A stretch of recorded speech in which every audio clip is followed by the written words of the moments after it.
All Hi, right. Mako. Hey, good to see How's it you. going? Yeah, yeah. Uh, everybody's gonna notice this. You have a new look. There you go. Amazing. Yeah. Everything can change. Everything can change, yes, in a moment. Yeah, no, it's good. It looks good, and yeah, Thank I, you. I love your new work in the back as well. Thank you. Yeah, Yeah, it's been interesting. As you know, so much of our work is dependent on the environment, right? yeah, yeah. And we had we've had extreme weather here Mm, over the past however long, but the fires really desiccated so many things. mm. And we had that extended period of extremely low atmospheric humidity Wow. that really impacted how the paint functioned on the Yeah, paper. yeah. And then as we've had a couple of times of rain and the relative humidity has shifted, the paint again has shifted. Yeah. And So, so it's this other way of keeping a record yeah, of events. yeah, yeah. And I was noticing recently the works that I did in Pasadena, I can't do here in Princeton, Yeah. because of what you're talking about. The drying time is different, and how the pigments move is different. And yeah, it kind of marks the time. Yeah. Yeah. And so these pieces, they have, even as I'm so accustomed to laying the water down in the same way, laying the pigment down in the same way, they dry so differently, so quickly, Yeah. that different elements are able to be highlighted and Hmm. fashioned. Yeah. And the edges freeze better, so you Yes. more of the patterns. Yeah. Yeah, So cool. exactly. And so it's just like every day, it's like, okay, I might be doing the same things, but experiencing something totally different. Right. Right. And every year will be different, as you noted. So Yes, so cool. every year. And every year, every day we work, we change, we grow. Yeah, that's right. That's right. And And yeah, pigments that tend to react to that, right? Changes in us. yeah, they really do. Last week, I had the opportunity to try out some new paints, Okay. and it was so different to Yeah. see how other people prioritize the grinding of the pigment and what Hmm. binders they use Hmm. and just like the bleed factor, right? Hmm. Hmm. You know that from working with Hmm.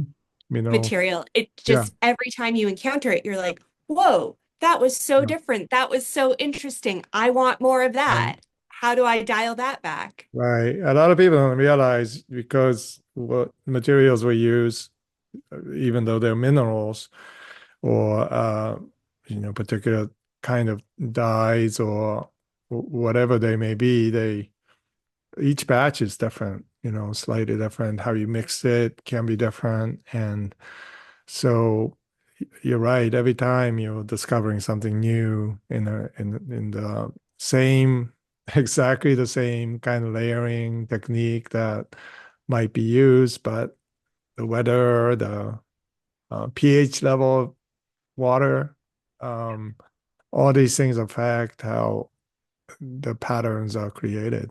Yeah. Yeah. Yeah. It connects to that beautiful talk you gave at University of Pennsylvania on transfiguration, right? Yeah, because those are works that I did in California. I didn't talk about that at the artist talk, but the how the sumi ink dries on in this case linen is very markedly because of the weather there. Had I done the same w- type of work here, it would have created different patterns. Yeah, Yeah. It's all different. yeah. And all of what we're talking about are invitations to noticing, to Mhm. observation, right? Mhm. Mhm.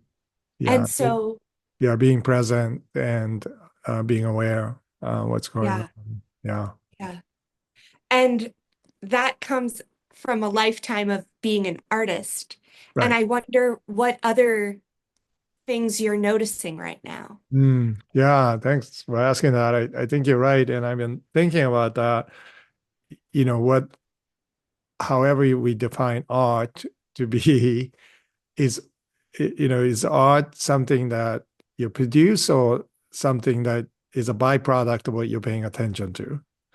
And, I tend to think that more and more that it's the paying attention part that is the most critical part of art. And whatever comes out of that, whether it be photography or, art or poems or cuisine, it is really not, it's not really critical what is the product, as much as the process. And the fact that we can learn to pay attention and be present in every moment. And art is a portal in which even the viewer participates in that Mm. discovery process. So you're having a conversation like this, where you're sharing your attentiveness in that sense. And as Simone Weil said, the prayer is paying attention, right? Being present and paying attention. So I think what we're doing as artists is sacred in that sense. And we are able to articulate things that maybe it's something that's hard to articulate using words. So we tap into that moment, um, and cause something new to break in, mysteriously.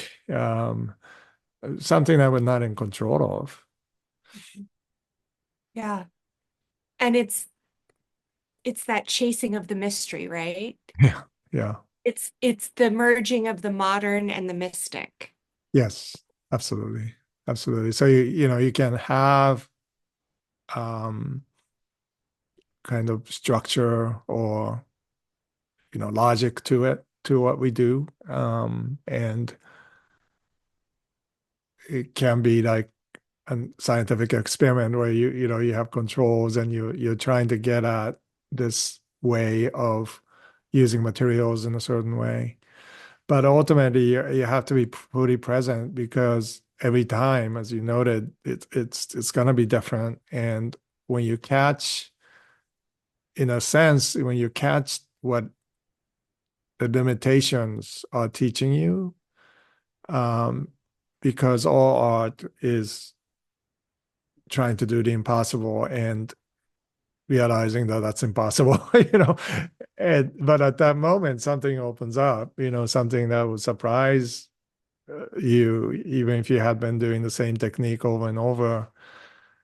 And if you stay true to that, and if you're honest about it, that we cannot capture reality in totality, but I see one sliver of reality, tiny, tiny sliver.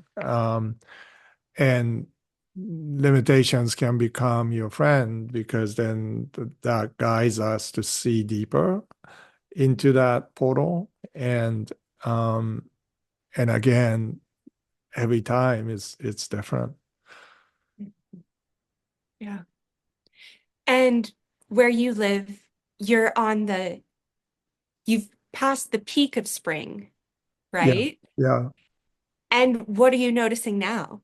right. So May is what the greens here are just so amazing. The ranges of the values of what we call green, but they're really full of light and refractive colors. Um, and it's pretty magical when you realize that, then there's this explosion of flowers, tulips have come out, and now it's, at the end of the cycle. Um, and now May irises, arrive. And of course, if you're um, growing vegetables or having a garden of any time, May is the beginning of your season. So this is when plant things that would not be affected by the frost. So you can start, not only planting things, but seeding things. The seedlings will come out, and so much generative potential. And the soil is literally, when you are working in a garden, you feel it's warm when you touch it. There's a lot of what's going on underneath, but also the sun is, the heat is retained in the soil. So you feel like that, coming into the studio, you feel like, oh, there's something of life that I can capture in my work, that is very unique to this time. And it's kind of the same um, slowness of layering and preparing, um, and letting things root, and grow, therefore grow. And that's it. It's a beautiful time to work as an artist. I I just find it incredibly rich time, and it, my heart is filled with gratitude for being able to, connect what is happening out there with what is happening here in the studio. Um, and there's just this deep magic to it that I've always found it rewarding, but I think, this year,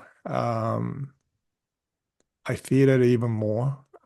Just for some reason, maybe because I have come to love this land better, to steward it better. I have gotten better at, managing. Even I write about this in my new book, but dandelions, which is a weed to many people, but I'm finding out, like, it's such an amazing plant. It's so resilient, and you can actually eat every part of it, because it's packed with good stuff. And so if you don't use pesticides, you can just basically, the whole yard, um, rather than trying to keep it pristine, can become a source of nutrients. And then it actually perpetuates itself, and it's good for the soil when you let things grow. So things like that, I haven't really noticed in the past. I guess my understanding was pretty flat. So, you either have weeds or, things you grow. And I'm like, wait a minute, all these honeybees are going to all these so-called weeds. Like, so there's something good in that. And you kind of learn from the land what it's teaching you. Yeah. Yeah. And that all of that is placing you in the flow of time, right? It's Yeah. learning from the past and thinking about the future while being present to what is currently happening. Yeah, when you're fully present, time kind of collapses, and you're in the state of time fullness. And so, yes, past, future, you remember things, I think, perhaps in a deeper way. Mhm. Um, but more importantly, you're really starting to project the future better. I talk about this at the artist talk, but um, when you really start to think um, like an artist, you have this um, you move from first person narrative, let's say, to third person narrative. You have this medium to project through your experience, and good artists are able to develop that distance, right? So even though you might be talking about yourself, like Shusaku Endo in many of his writings, you're really kind of expanding that to the panoramic reality of moment in history and moment in time. And that actually stretches time, and the past being captured in the present project to the future. And imagination can open up where um, even if the past, let's say, was traumatic, you can kind of begin to see the present as a way to not only come to terms with the past, but allows you to move forward, and to, in some ways, all artists are futurists. So we, I mean, if we didn't believe that future existed in some way, and in my case, it's not even like this side of eternity, right? So there's some new creation stuff happening, and every time I'm working, I'm constantly aware of this mysterious unveiling of Mm. something being tapped open, and I don't even know what to call that. I just know that uh, in my core of my being, I sense it, but I only sense it through my hands, right? So Mhm. it's not just thinking about it. It's when I'm mixing pigments and when I'm actually pouring something onto the surface, and as you noted earlier, the gradual shifting of colors, creating these boundaries, and so forth. Something opens up that way, and um, you are not just, let's say, staying in the moment and paying attention. Something about that process mysteriously opens kind of a future that you know is you're not expecting. You're surprised by, and that's part of art that I wish everybody can experience. Like we get to do it here, despite the battles. When we're painting, that's the place where this new way of being can open up, and we sense that flow of energy. We sense that from our hands, and then, but ultimately, I'm beginning to think that this world that is so divided and fragmented and polarized, and is violent, um, needs our work to be present in the studio, quiet work. Um, Precisely because what we're doing is, what we call culture care is so much more than, just doing something that is noble and, creating beauty and all that, which is all important. But it's this invocation, right? Invocation of fullness of time, and so that's what makes us come alive. When we are able to see that opening up in front of us. Yes. I've been thinking that ties in so much with something that I've been thinking about a lot, and that is the narratives that people share and that culture shares and values, Mhm. and how artists are uniquely positioned to offer kingdom of heaven in the here and now. Mhm. Mhm. There's so much apocalypse happening. Yes. And within the Christian tradition, there's also the idea that the kingdom of heaven is here and now, Mhm. and how artists can show that it is actually here and now, in the same way that all of this green bursting forth is showing Yes. heaven here and now. Yeah, apocalypse is revealing, right? So, in a typical understanding of that word, it's this violent end times language, but it it really can be burning bushes everywhere, opening up this new reality, and every person has access to that in a unique way.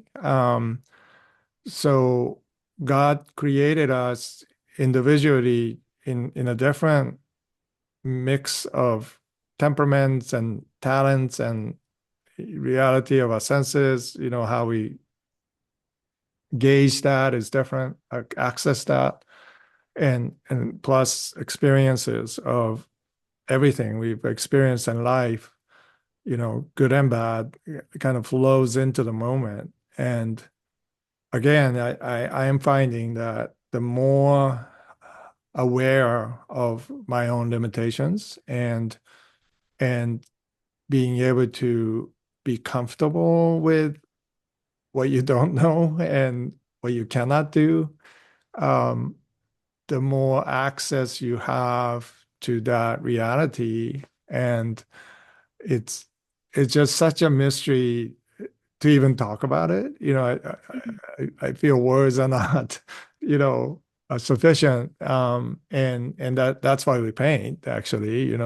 If we can explain this stuff, then then we'll just write a paragraph. But it just points to something so much deeper and so much more um, so much more um, impactful and not only deeper, but it's this redefinition of what abundance, the word abundance is. It's just way beyond what we think that is, you know. Yeah. Yeah. And you always talk about how artists have the ability to be the most generous. Yes. Yes. And that's part of the abundance.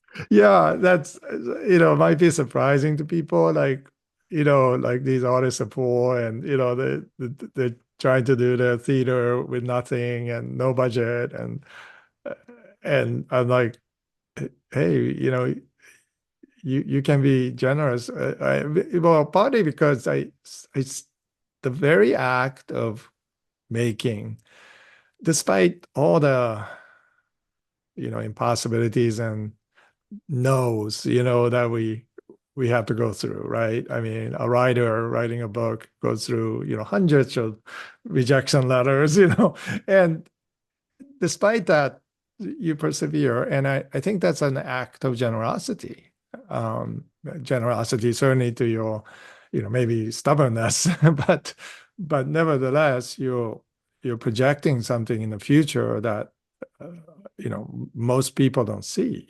And that capacity is what we need today in the world, right? Because we see the world in such a way, and the news cycle depicts a world that is scarce. It's a zero-sum game. It's Darwinian struggle, of survival of the fittest kind of thing. And artists don't necessarily fall into that, right? Naturally, we push up, we push out into a world and say, no, there's this truth, beauty, justice, reality that, that is not going to just die, you know because we have ignored it or because we have been such a bad steward. Um, we kind of the opposite. We say no, because we're facing this fire in front of us, the ground zero. You know, we, I mean, Endo wrote Silence, thinking about the atomic destruction, right? Faced in Nagasaki at the melted church. And how can you shift from being traumatized to making something new into the world? Um, is is this mysterious dance that um, it's an act of generosity that I always think artists can lead in generosity if we can lay aside our egos a little bit, and move our focus again away from ourselves to um, project the future from a third person perspective rather than, just woe is me kind of perspective. and and the things that we're concerned about for the day, yes, those things are real. Things that we are desperately in need of, yes, those things are real. And I'm not denying that we need to, fight our way into, I suppose, studios and backstages, but nevertheless, we are trained to think differently than, you know, a world in which they think normative reality has been all set and settled, and anything that pushes up against it is a danger to institutions. And no, we're not necessarily just wanting to push back. I think we see things that are ultimately richer and deeper, and because we know that in our bones, that gives us resiliency. And so I always think, well, why not go all the way and just be the most generous person you can be, even if you have nothing. You read writers like Simone Weil and Vincent van Gogh's letters and Emily Dickinson. I mean, those people understood that. They were giving themselves away, this kenosis that was happening, and that is the most beautiful. When we receive that, that can be a fuel for us to be generous, us to find ways of continuing to make, despite all that is going on. Yeah. As you were talking, I was thinking about Emily Dickinson, and she wrote a poem, I Dwell in Possibility. And I looked it up, so I'll read it. Okay. I dwell in possibility, a fairer house than prose, more numerous of windows, superior for doors, of chambers as the cedars, impregnable of eye, and for an everlasting roof, the gambrels of the sky. Of visitors, the fairest, for occupation, this. The spreading wide my narrow hands to gather paradise. Such a, wow.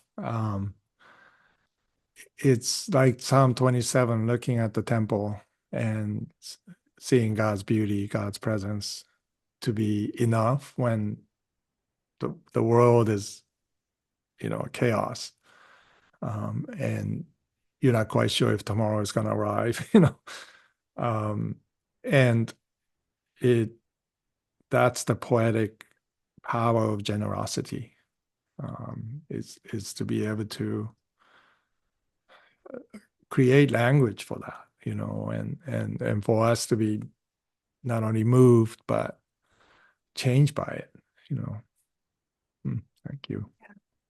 And that's the crux, to allow for change. Yeah, yeah.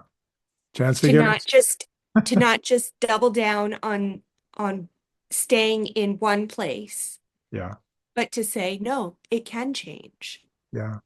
Yeah, I was planting like a lot of gladiolus bulbs for my Lenten practice this year. And I buried bulbs. And that was such an interesting experience because, if you're a bulb, I wonder what you feel, like you're going into the ground and it's cold and, like, what are you doing to me, But then life begins, right? In the darkness. And you find yourself taking root because it's cold and damp and harsh um and then something happens inside of you and all of a sudden you're being transfigured, right, into this glorious reality. And um it's just nature gives us clues of how we might be able to fully be present, um, because nature has no choice, in that sense. We think about it, so we get to tap into that and to say, first of all, what a miracle it is, that life, any life. Um, but within that, there is these deeper realities, uh, of not just hope, but the substance of hope, you know. And so, what is that like? And once you start to realize that my hands are digging and removing the rocks and feeding the cold earth, you begin to kind of see that there is so much more to life than staying alive, right? This is not just about this practice of planting bulbs. Um, it's so much more abundant and surprising and mysterious, and so when they come out, it's already starting to come out. And once they flower, I'll try to paint that, try to capture that. And then you go through the cycle again of like, what am I doing? I can't capture this, and then all of a sudden something breaks open again. Like you're being transfigured because you're burying your hope into the ground, and that cycle begins. And yeah, what an amazing thing to be an artist, Yeah. The element of faithfulness and all of that, remaining faithful, even in the dark, right? Even in that cold dark, and Yeah. saying, okay, this is where I am. Hmm. And things are percolating, things are changing, things are shifting. And then here's Yeah. the offering. Yeah. Yeah. And when that happens, I think we are amazed. And you and I have both been through dark periods where we felt like that bulb, like compressed under heavy earth. Um, but when something breaks open, right, in you, and this is not of yourselves, this is yes, how I'm built, maybe, yes, but it's all ultimately a miracle, each time it's something breaks forth, and therefore every bulb has future embedded in it, right? And that makes me think, like what that if that's true of a gladiolus bulb, that is true of us. Yes. That just potential for breaking open, almost this violent act of, you know, dying to the self and then something new happening is it's what art is about to me. Then I mean, especially now that I'm committed to these, beautiful forms. And then you wonder, okay, so,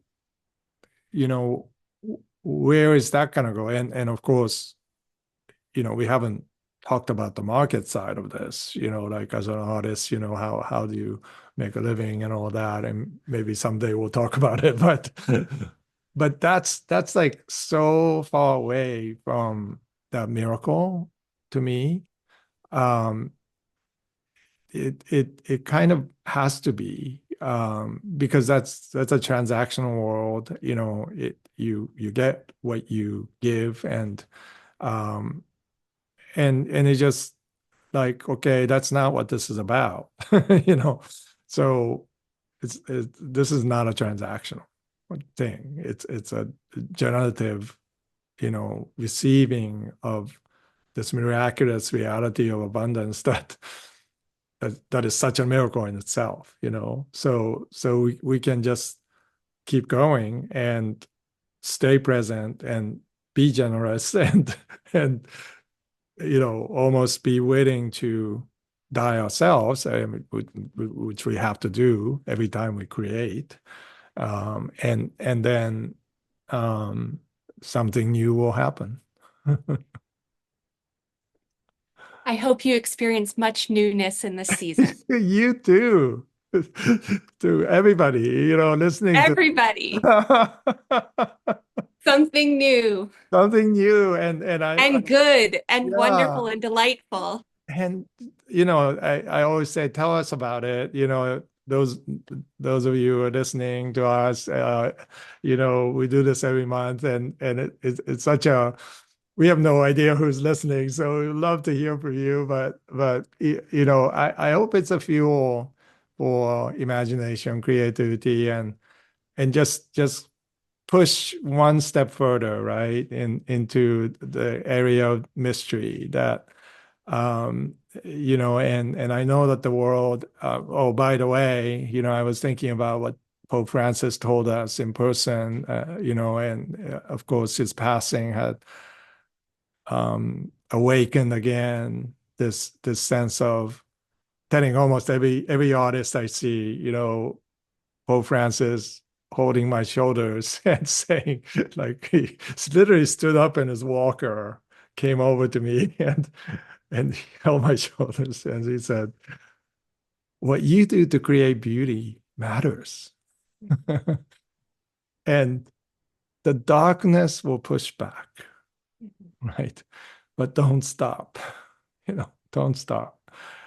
And I've told that to so many artists, all of us, we when we hear that, whether we're religious or not, because that's such a gift. Talk about a bulb, waiting to die, and um, his language imparted to us as artists is like, what you do matters, like what you create is what the darkness is afraid of, sense, and so we have to keep going. We have to, and I think that's his way of commissioning us, to say, yeah,